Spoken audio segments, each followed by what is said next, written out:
Olá, eu sou a professora Benizete, do Rio de Janeiro, e quero agradecer imensamente ao presidente Fabrício, ao professor da ESA, Antônio Queiroz, pelo convite. De fato, é muito importante que nós continuemos nesse debate sobre a chamada reforma trabalhista.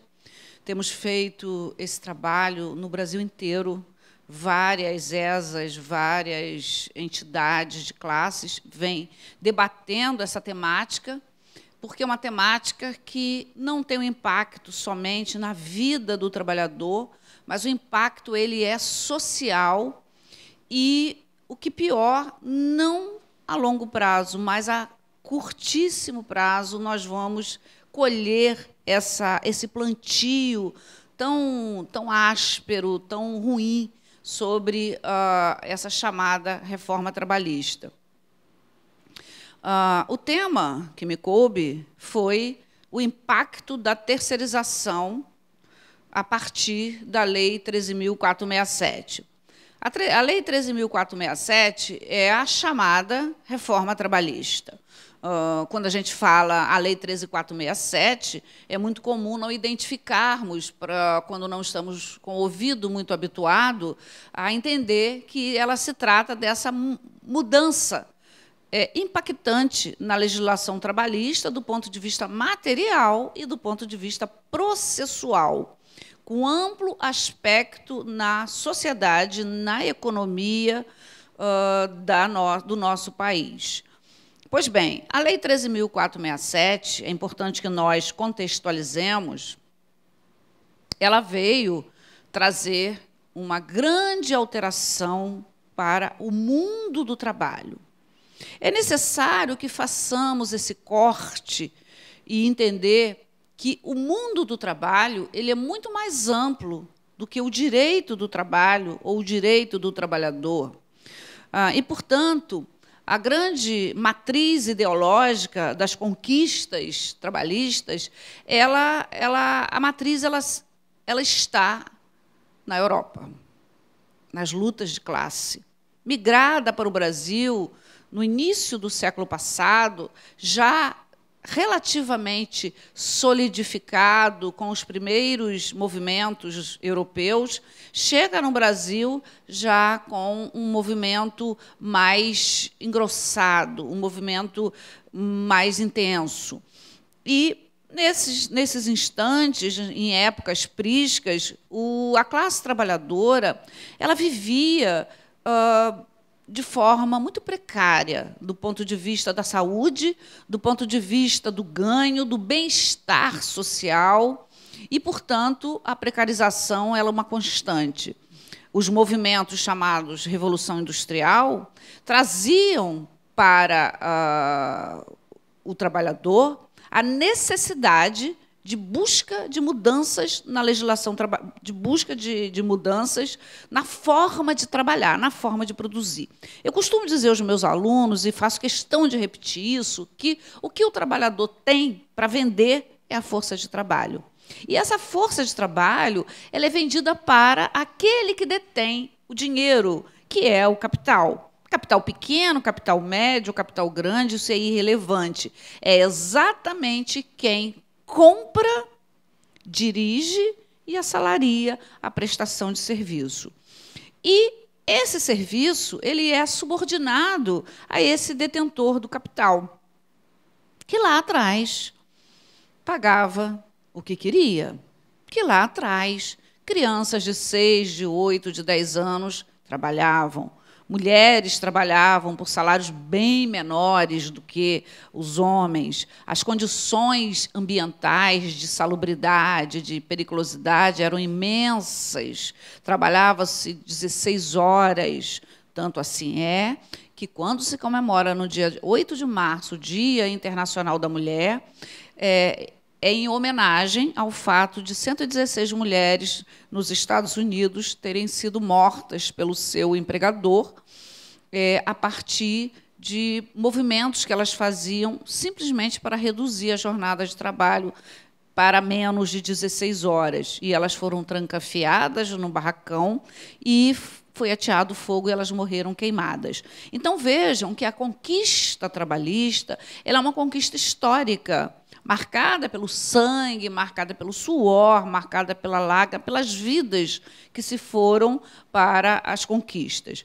E no Brasil, em 1943, nós temos um marco histórico importantíssimo, que é a consolidação de algumas leis esparsas que já existiam no segmento de algumas categorias, mas que, então, são consolidadas com uma extensão a todo e qualquer trabalhador. Portanto, 1º de maio de 1943, veio a CLT, trazendo na sua lógica, nos seus princípios fundamentais, o princípio maior, que é o princípio da proteção, para que se pudesse equilibrar essa compra dessa força de trabalho pelo capital, a fim de que houvesse um equilíbrio maior entre o trabalho e o capital. Pois bem, em 1988, vocês estão vendo ali algumas imagens,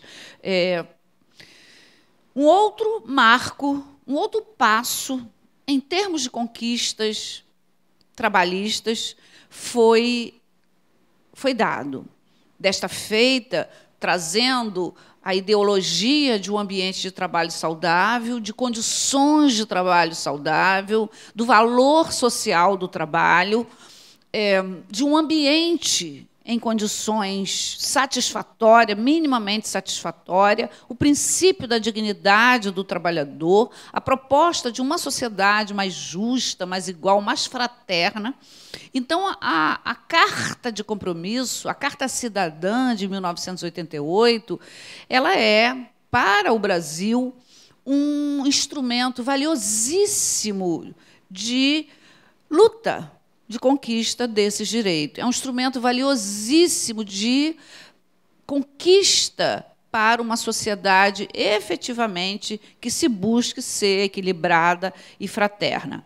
No entanto, o fato é que muitas dessas conquistas demoraram muito para serem implementadas, algumas sequer foram, e outras são relativamente esquecidas.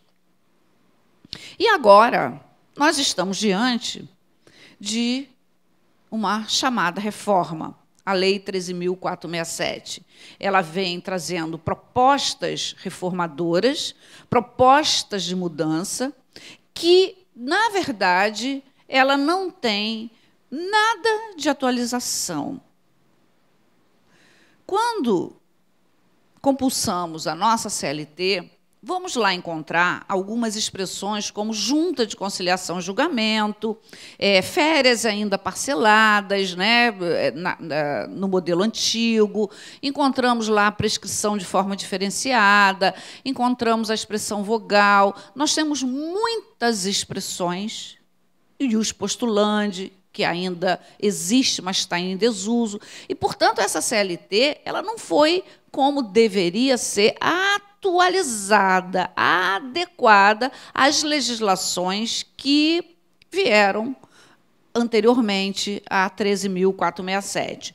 O que efetivamente veio a lume com a Lei 13.467 foi um desmonte da legislação protetora, foi uma mudança de paradigma absoluto, porque o contrato de emprego, o contrato de trabalho, ele tem um modelo. O modelo é a sua bilateralidade, a relação entre empregado, direta com o seu empregador, a relação entre aquele que toma a prestação de serviço e aquele que vende a sua força de trabalho, aquele que assalaria e aquele que efetivamente vem tomar essa força de trabalho assalariando. Portanto, a chamada reforma trabalhista, ela nada tem de mudanças que efetivamente possam contribuir para uma melhoria da condição social desse trabalhador. Ela, em verdade, ela é uma mudança total de paradigma, transformando conceitos, e, do ponto de vista do nosso tema especificamente, a terceirização, ela quebra toda uma lógica antiga, que é aquela lógica da bilateralidade do contrato de emprego. está previsto nos artigos 2º e artigo 3º a bilateralidade, ou seja, de um lado o trabalhador e, de outro, o empregador. Pois bem, esse fenômeno, temos algumas imagens aqui para facilitar os senhores uma compreensão, embora a terceirização seja algo bastante compreendido, só não tínhamos ainda a compreensão da sua extensão e da sua gravidade. Portanto, ele é um fenômeno que se insere no processo produtivo. Ele é muito mais um fator produtivo, um fator econômico, do que propriamente dito uma relação, um contrato de trabalho. É uma mudança de paradigma na forma de gerir, na forma de administrar. A terceirização, ela tem aí uma história que precisa a gente compreender, porque não se entende o presente sem voltar ao processo histórico. Esse fenômeno flexibilizante, ele vem com a globalização, obviamente. E, a propósito disso, eu quero relembrar uma obra fantástica do professor Antônio Fabrício, presidente dessa casa, que trata da flexibilização. É uma obra que já está na 2ª edição e eu acredito que deva ir para a 3ª, agora com essas mudanças. O professor Fabrício certamente vai precisar atualizar a obra dele. E, nessa ocasião, essa obra tem mais de 10 anos, já era uma grande novidade se falar de flexibilização. Já era um grande desafio tratar da espécie de flexibilização à terceirização.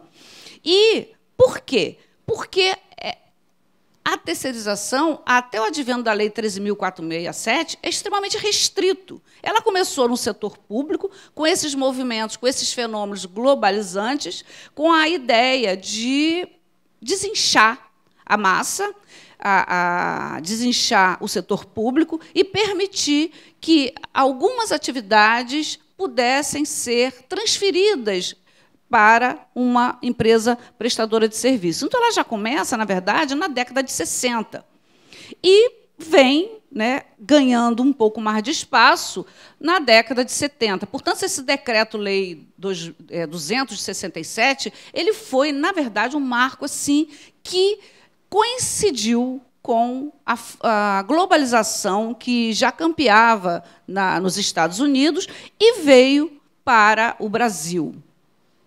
Depois, que é o que nos interessa, efetivamente, no setor privado, a primeira lei foi a 6.019, de 74. Essa lei ela permitiu, durante muito tempo, que se buscasse, numa empresa terceirizada, a mão de obra especializada por um tempo, as chamadas atividades temporárias. Depois, a Lei 7.102, de 83, conhecida, que é aquele vigilante do banco. Quando nós chegamos numa instituição financeira, é muito comum encontrarmos aquele trabalhador uniformizado de forma diferente. E eu costumo brincar que, quando a pessoa pergunta a esse vigilante assim: olha, você podia me ajudar aqui? Eu não estou conseguindo entender a minha conta, não estou conseguindo entender minha fatura, será que você podia me ajudar de alguma forma? E eu brinco dizendo que o vigilante brinca fazendo assim, Por quê? Como ele não é um empregado do banco, ele não pode praticar nenhuma atividade que seja uma atividade bancária. E essa atividade vigilante, ela é, por excelência, uma atividade terceirizada, onde esse trabalhador ele é empregado de uma empresa prestadora de serviço e que faz uma atividade que não tem nada que ver com a atividade fim, ou seja, com a atividade bancária. Então, até agora, nós vimos, em 1974, no setor privado, em 1983, duas possibilidades do que se chamava, na época, de merchandising, ou seja, empregado que não é vinculado àquele empregador, portanto, uma interferência naquela bilateralidade contratual. Enquanto um são os chamados vigilantes, no outro, nas atividades temporárias. Depois veio a Lei 8863 de 94, em alguns setores de atividade pública, prestadora de serviço público, mas um grande marco, um grande norte, não é a legislação, mas um entendimento do Tribunal Superior do Trabalho, através da súmula 256, que posteriormente foi alterada pela súmula 331, em 1993. O que essa súmula trouxe? Ela veio, mais uma vez, entre aspas, legislando do ponto de vista da terceirização. Talvez o aspecto mais importante dela, no início, foi trazer a possibilidade da responsabilidade subsidiária da empresa tomadora de serviço. Por que isso? Quem advogou há muitos anos, como eu sei que tem aqui em Belo Horizonte uma professora, a professora Ellen Azanha, advogada muito antiga, e ela certamente há de se recordar que nós entrávamos com a ação contra as empresas prestadoras de serviço e, literalmente, nadávamos e morríamos na praia. Sim, porque no Rio nós temos praia. Então, nós nadávamos e morríamos na praia. Mas professora Ellen, talvez uma hora ou outra esteja aí nos ouvindo, e ela vai se recordar que o processo jamais finalizava, porque a efetiva entrega da prestação jurisdicional não acontecia. Esse trabalhador jamais, 99%, ele não conseguia receber os seus direitos fixados naquele título executivo. Por quê? Porque as empresas prestadoras de serviço, nessas décadas, elas não tinham idoneidade suficiente. Então, os advogados, que somos nós que produzimos aí, ou forçamos a criação de jurisprudência, utilizávamos do Código Civil para dizer, olha, há a culpa em elegendo, há a culpa em vigilando. E começávamos a provocar a responsabilidade daquela empresa que, então, havia escolhido ou que não havia fiscalizado a prestação de serviço. E, portanto, água mole em pedra dura, tanto bate até que fura, e o Tribunal Superior do Trabalho, em boa hora, optou, decidiu, julgando que, então, haveria a responsabilidade subsidiária da empresa tomadora. E, então, ela passou a ter um cuidado maior na contratação, nos contratos de natureza civil. Então, esse foi um grande marco do ponto de vista da terceirização naquelas atividades. Mas também, posteriormente, essa súmula ela foi ampliada novamente, trazendo a possibilidade de terceirização nas atividades de meio. Foi uma grande celeuma, vem dando muita história, panos para debates, porque, afinal de contas, o conceito de atividade de meio e atividade fim, ele acaba levando a uma subjetividade, dependendo da ótica e do interesse do intérprete. O fato é que ela trouxe a possibilidade de terceirizar serviços de limpeza, serviços de café, aquela pessoa que nós vemos servindo café, tem o aval do Tribunal Superior do Trabalho para trabalhar como terceirizado. Mas o grande mote sempre foi o que é atividade de meio, o que é atividade de fim. Tanto assim é que eu vou exibir para os senhores, há aqui uma ação no Supremo Tribunal Federal, que, se não me engano, é daqui de Minas, e que está lá para decidir se atividade meio, atividade fim, e trazer essa compreensão aí. Mas, antes disso,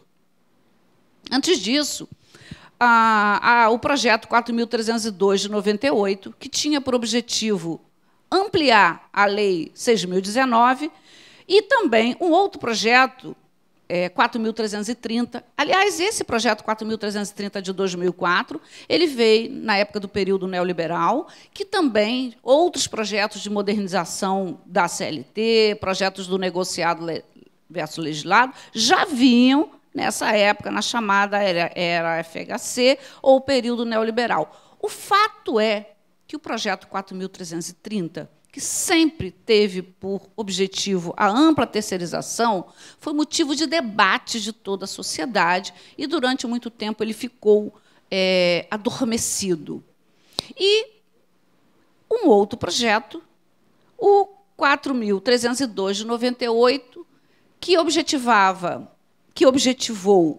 a modificação da Lei 6.019, foi exatamente o projeto que veio a lume alterando esse paradigma, esse modelo de terceirização. Mas, não satisfeitos, a chamada reforma trabalhista 13.467 ampliou profundamente esse conceito.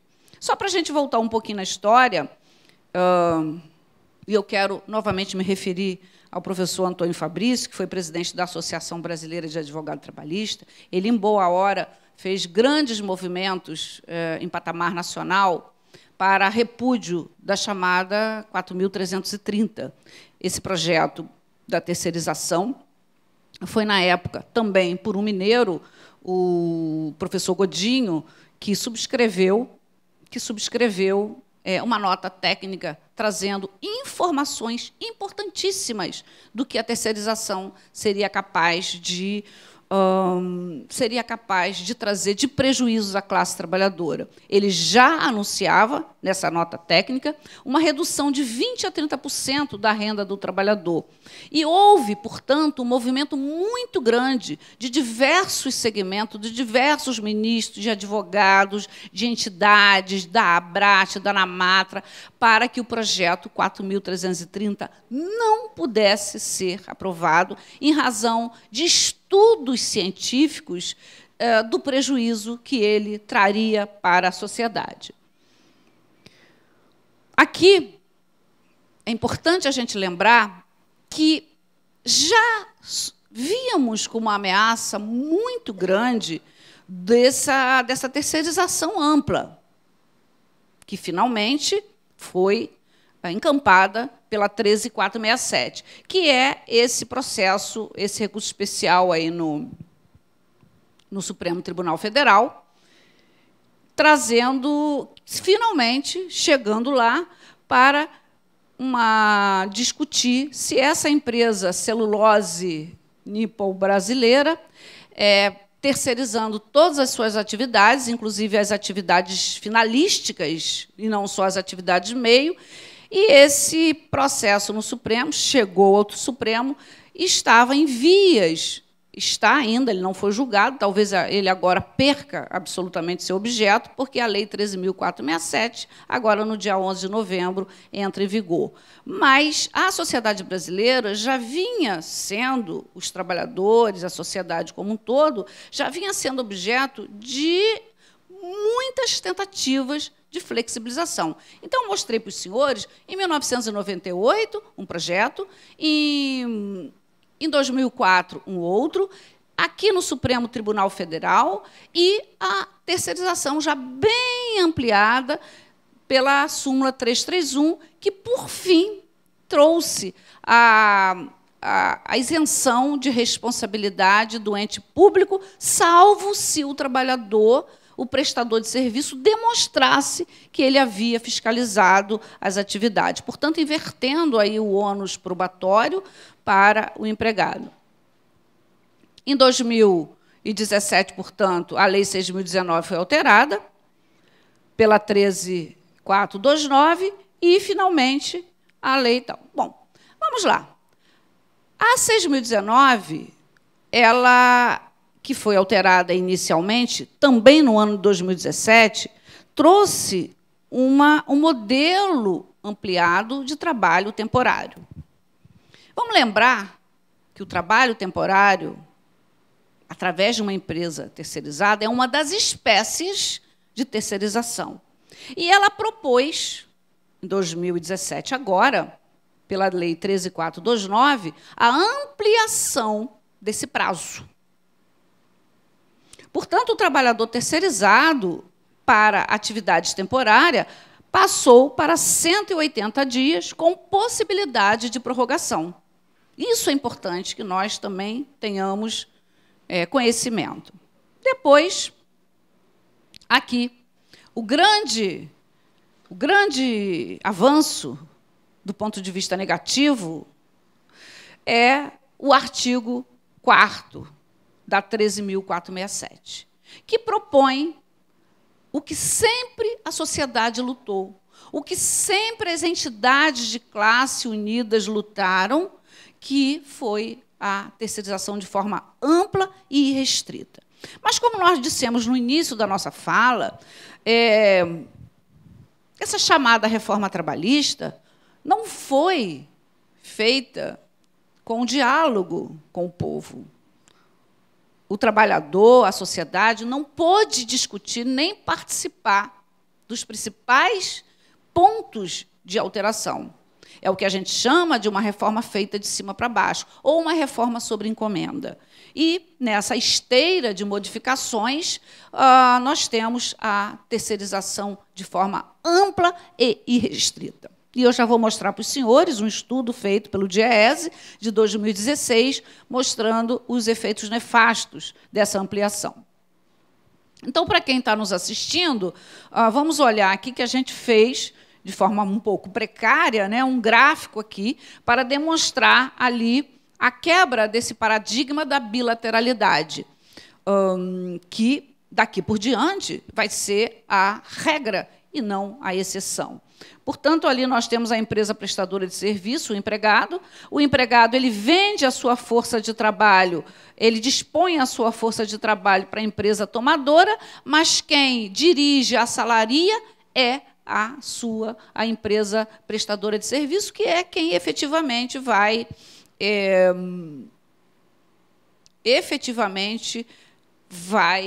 contratar esse empregado. Só lembrando que o trabalhador terceirizado, e isso foi uma das grandes discussões, como um álibi favorável, ele é empregado. Sim, carteira assinada também. Direito a férias, gratificações natalinas, recolhimentos fundiários também. Só que não para aquela empresa que toma a sua força de trabalho. Eu costumo brincar dizendo que quando um rapaz ou uma moça vai se enamorar, né, é uma expressão um pouco antiga, talvez mineira, e ele pergunta, e ele trabalha numa grande empresa, numa Petrobras, numa empresa terceirizada, mas ele trabalha dentro da Petrobras, mas ele é terceirizado. E aí a moça pergunta, então, você trabalha onde? Você mexe com o quê? Ou no Rio de Janeiro, você faz o quê?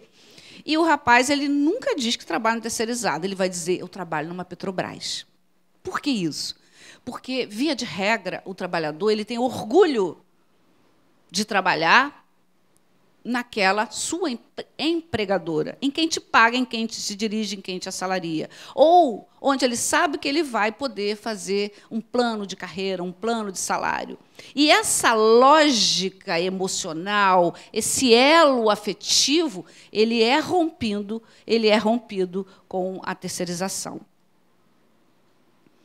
Muito bem. No artigo 4º, ele reforça, né, porque a lei ela amarra, ela tem algumas perversidades, ela amarra e ela, inclusive, ela diz que, colocando mordaça na justiça, que não é a possibilidade do judiciário criar jurisprudência que venha contrariar todos os dispositivos dessa lei. Então, no artigo 4º, ela vem amarrando o que é serviços a terceiros e a transferência pela contratante da execução de quaisquer atividades. Isso é importante a gente também não perder de vista. E aqui, no artigo 5º-A, também dizendo que a contratante é a pessoa física ou jurídica que celebra contrato. Bom, talvez o Código Civil pudesse dizer isso, ou seja, a lei, costuma-se dizer que a lei não tem palavras desnecessárias, mas a gente verifica aqui uma forma muito intensa de amarrar, porque, inclusive, lá no artigo 8º, parágrafo 2º da 13.467, diz que o Tribunal Superior do Trabalho não pode criar jurisprudência. Portanto, a Justiça do Trabalho não pode interpretar a lei de forma diferente do que os nossos legisladores assim o definiram. Mas nós temos um pouquinho mais. Não é só isso. Não é só a ampla terceirização. Ela deixa uma pista para duas coisas, duas outras formas de precarização. Ela deixa uma pista para a pejotização. Ela deixa uma pista para a possibilidade daquele trabalhador ele sair da empresa principal, na qual ele é vinculado diretamente, e voltar prestando serviço de forma pessoa jurídica. Não pode figurar como contratada, nos termos, a pessoa jurídica cujos titulares ou sócio tenham, nos últimos 18 meses, prestado serviço a contratante na qualidade de empregado. Por que isso? Do nosso ponto de vista, é uma sugestão. Olha, façam isso. Exatamente o contrário. Façam isso. É mais lucrativo. Porque uma coisa que nós não podemos perder de vista é que, obviamente, que a terceirização ela tem uma finalidade, lucro. Ou uma ampliação de lucro para a empresa prestadora e, obviamente, sobretudo, para a empresa tomadora. Porque, quando ela flexibiliza seus meios de produção, ela não flexibiliza de forma pensando numa qualidade de vida ou no bem-estar do trabalhador. Ela vai flexibilizar pensando no aumento da sua margem de lucro. E aqui nós temos aí a chamada quarentena da pejotização. Mas não é só essa. Nós temos outra quarentena.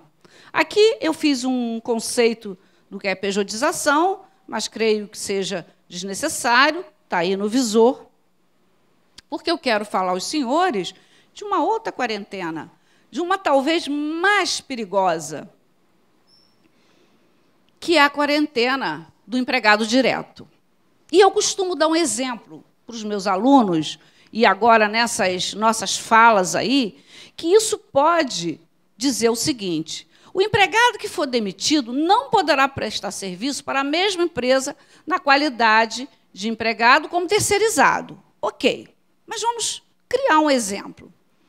Um empregado de uma grande empresa, um engenheiro especializado em areias, que ganha aí R$40.000. Obviamente, ele incha a folha. Na atual conjuntura, as empresas também atravessam dificuldades, e a empresa dispensa esse empregado e contrata 3 terceirizados, um salário de R$10.000, e ainda ela tem um lucro de R$10.000. Só que esse trabalhador, esse engenheiro especializado em areia, ele é muito bom, só ele domina, e a ausência dele nos meios de produção pode impactar de forma negativa. Então, a empresa diz o seguinte: olha, vou te dispensar, mas daqui a 18 meses eu te contrato. Só que eu não posso te contratar por R$40.000, eu vou te contratar por 20. Isso é a lógica que sugere essa quarentena da terceirização, o barateamento e a verdadeira alteração do contrato de emprego, criando um lapso temporal que sugere que esse artigo 468, então, não teria sido violado. Porque eu costumo dizer que nós temos 2 alças importantes, nós, os advogados, os trabalhadores e a sociedade. O artigo 9º da CLT, que está intacto, e o artigo 468. Mas aqui parece que a legislação quer dizer o seguinte: não está violando o artigo 468. Mas, na minha compreensão, ela está violando, sim, na medida em que ela estabelece um prazo e que, se esse empregado ele volta, nós estamos diante de uma verdadeira permissividade, uma permissão de violação do contrato. Então, se eu tenho uma permissão legal da violação do contrato, eu inverto aquela lógica. Então, é uma alteração, sim, para redução dessa condição salarial. Já caminhando para o final, nós temos aqui as consequências da ampliação da terceirização, que é um resumo do estudo do Diese, que diz que desestrutura a representação sindical. Escrevemos, inclusive, um texto publicado pela editora Fórum, já deve ter uns 2 anos mais ou menos, onde o nosso texto ele já falava, era um estudo sobre a Lei 4.330, que estava nesse auge aí de ser ou não aprovada, e que, nesse nosso texto, nós já apresentávamos essas vertentes de que a terceirização ampla ela tem um viés muito negativo sobre o direito sindical, o direito coletivo e o desmonte de todo o sistema sindical.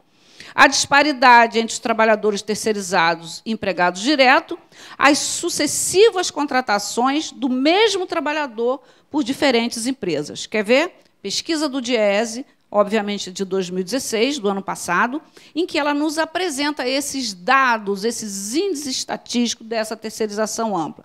O recorte foi feito a partir de 2014 e que diz que a rotatividade da mão de obra numa empresa terceirizada, enquanto que o trabalhador direto é 2 vezes maior nas empresas terceirizadas. Quando eu falo que 2 vezes maior, aparentemente é pouco, mas nós estamos falando de 2/3 dos trabalhadores brasileiros, sobrando apenas 1/3, que não tem, segundo a fala do Richard Sennett, em uma obra fantástica que exatamente representa isso, a corrosão do caráter, o trabalhador ele não tem aquela confiança, ele não tem expectativas de durabilidade. Ele, portanto, ele rompe com aquela vida regular e possibilidades de compras a longo prazo, porque a rotatividade de mão de obra causa ali uma insegurança, uma incerteza. Então, os terceirizados, 44,1% dos vínculos de trabalho foram contratados no mesmo ano, olha que coisa, enquanto que nos contratos típicos, ou seja, entre empregado e empregador de forma direta, o percentual foi de 29,3%. São índices que, no primeiro momento, parecem pequenos, essa diferença, mas o impacto social disso é muito grande e nós vamos mostrar. A diferença de jornada também, olha, o trabalhador terceirizado ele tem uma jornada maior, mais ampla. 85,9% trabalham entre 41 e 44, enquanto que nos contratos típicos a proporção era, em 2014, 2016, de 61,6%. Pesquisa de 2016, no recorte de 2014. Então, portanto, há uma diferença em tempo de trabalho. Mas uma outra questão, o ganho salarial. E aqui está o grande impacto social, que eu costumo dizer que é um tiro no pé do capital. Os terceirizados, na verdade, eles ganham 23,4% menos do que o trabalhador direto daquela empresa. E aí, nós precisamos lembrar que essa também é um link, um ponto do movimento sindical.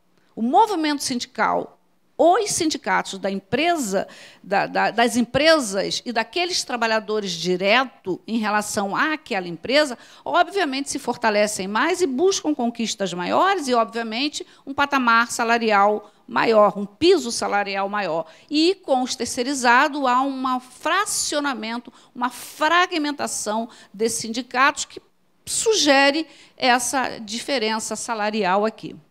Então, aqui é um grande ponto que deve ser pensado.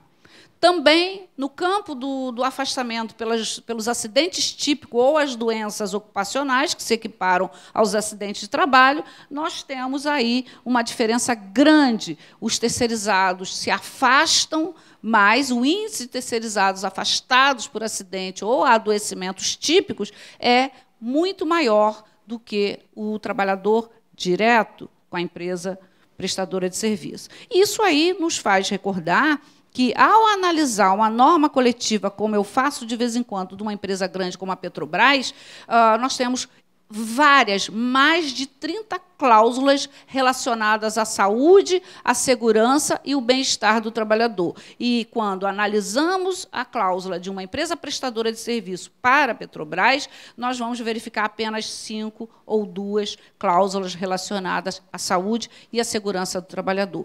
Isso nos sugere que o sindicato desses trabalhadores, obviamente, são mais fragilizados, têm menos poder de movimentação do que o sindicato da outra empresa. E aqui eu trago para os senhores uma fala desse sociólogo que está aí se movimentando de forma muito intensa, com várias obras, e ele diz o seguinte: olha, o projeto de terceirização, isso em 2016, vai afetar 30 milhões de brasileiros. As empresas terceirizadas, então ele faz, na verdade, um resumo do que o Diese nos mostrou de forma estatística. Reduz o número de postos de trabalho e piora a situação das contas públicas. Porque, vejam, os senhores, se um trabalhador ganha 5 mil e 2 ganham 2.500, o poder de compra de quem ganha 2.500 é metade do que quem ganha 5 mil. Então, ele vai consumir menos, ele vai gastar menos, ele vai jogar menos dinheiro para a circulação e as contas públicas, de igual maneira, também vão ter impacto. O impacto sobre as contas públicas é desastroso, segue o sociólogo, porque as empresas terceirizadas recolhem menos tributos. Nós nem estamos falando das fraudes, nem entramos nessa seara das fraudes, que sabemos que é muito comum nessas relações de terceirização. O Estado sistematicamente perde arrecadação. O mercado de trabalho, eu achei isso muito interessante, a gente conhece isso, o mercado de trabalho, segundo ele, passa a ser uma terra de ninguém. Senhores, esse texto é de 2016. Imagine agora que, a partir de novembro, 11 de novembro de 2017, a terceirização vai poder ser ampla, geral e restrita. Ele diz que é público e notório que a terceirização, um modo geral, tem causado a degradação, sem dúvida nenhuma, a degradação da condição humana. E aqui, nessa perspectiva, nós finalizamos um texto também agora, que está sendo publicado também por uma editora daqui de Belo Horizonte, onde nós dialogamos, não a terceirização, mas a terceirização é o grande mote, com os princípios constitucionais, que nós vemos ali que o próprio preâmbulo da nossa Carta Política, ela propõe, como eu disse no início, e agora fechando com o início da nossa fala, uma sociedade fraterna, pluralista, sem preconceito, fundada na harmonia social e no equilíbrio entre o capital e o trabalho.